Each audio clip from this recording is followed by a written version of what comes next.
1969 in Colorado, John Love was governor. A gallon of gas was 35 cents. And forget email, of course. You had to spend 6 cents to send a letter that might take a couple of days to get there. And like in other parts of the country, there were protests over the Vietnam War and a fight for civil rights.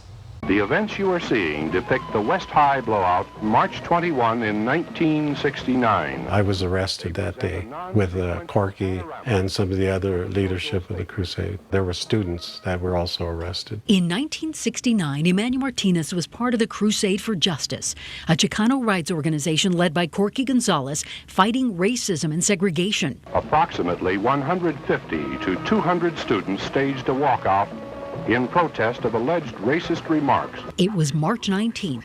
These civil rights leaders stood up with students at Denver's West High School who walked out in what's become known as the West High Blowout. The following day, the protests went on, and this time there were at least twice as many people there. Demands were made of authorities. Students had reached a boiling point. They wanted better schools and better teachers after enduring racist treatment and hostile remarks about their language, food, and culture. Demonstrations continued.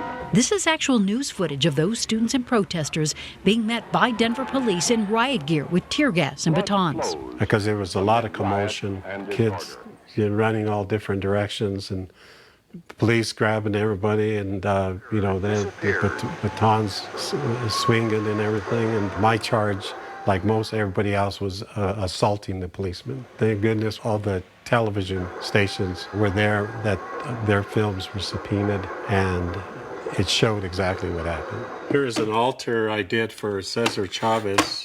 50 years later, Martinez is a world-renowned artist.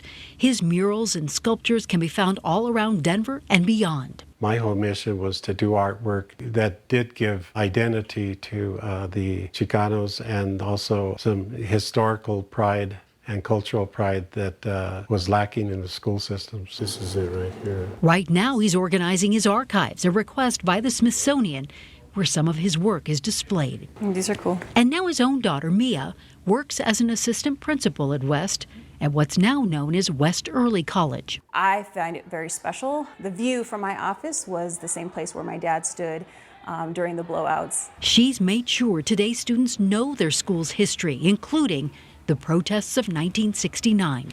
It is shocking for them sometimes to hear that they weren't, in 1969 and before, students were not allowed to speak their native language, which is often Spanish, or learn about their own history. And it is not lost on her that having a Chicana school administrator is one of the things her father and others were fighting for.